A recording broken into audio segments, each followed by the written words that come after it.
செங்கல்ல இருந்து சுண்ணாம்பு வரைக்கும் கஸ்டமருக்கு நாம தானே கேரண்டி. கான்ட்ராக்டர் குமார் மாதிரி ஆளுங்களுக்கு தான் ஜிபிஆரின் டிஎம்டி கம்பிகள்.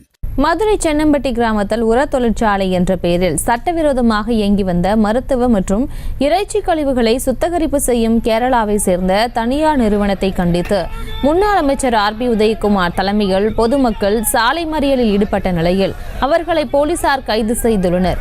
இது தொடர்பான மேலும் விவரங்களை எமது செய்தியாளர் விக்னேஷ் வழங்கிட கேட்கலாம். விக்னேஷ் வணக்கம், மேலும் விவரம்.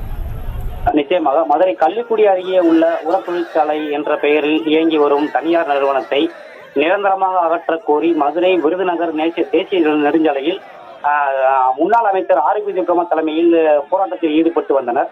மதுரை மாவட்டம் கள்ளிக்குடி தாலுகா சென்னாப்பட்டி கிராம பகுதியில் உள்ள கேரளாவை சேர்ந்த தனியார் உர தொழிற்சாலை என்ற பெயரில் இயங்கி வரும் மருத்துவ மற்றும் இறைச்சி கழிவுகளை சுத்திகரிப்பு செய்யப்படும் நிறுவனத்தை உடனடியாக அகற்ற வேண்டும் என முன்னாள் அமைச்சர் தலைமையில் கிராம மக்கள் போராட்டத்தில் ஈடுபட்டு வந்தனர்.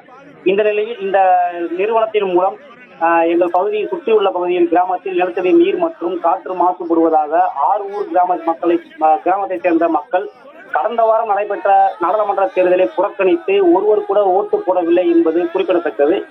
மாசு கட்டுப்பாட்டு வாரியத்திடம் மதுரை மாவட்ட ஆட்சியர் இது சம்பந்தமாக அறிக்கை கேட்டிருந்த நிலையில் அதற்கு பதில் அளித்த மாசு கட்டுப்பாட்டு வாரியம் சம்பந்தப்பட்ட தொழிற்சாலை சட்ட விதிகளுக்கு உட்பட்டு நடைபெறுவதாக தெரிவித்திருந்த நிலையில் முன்னாள் அமைச்சர் RB உதயகுமார் இந்த கிராமத்தில் மக்களுக்காக எந்த பயனும் இல்லாத இந்த தனியார் நிறுவனத்தை அகற்ற வேண்டும் எனவும் காத்திருப்பு போராட்டம் நடத்தி வந்த நிலையில் எவ்வித பேச்சுவார்த்தைக்கும் அதிகாரிகள் வராததால் மதுரை கள்ளிக்குடி வழியாக விருதுநகர் செல்லும் தேசிய நெடுஞ்சாலையில் 200க்கும் மேற்பட்ட பொதுமக்களுடன் முன்னாள் அமைச்சர் RB உதயகுமார் சாலை மறியல் போராட்டத்தில் ஈடுபட்டு வந்தார்.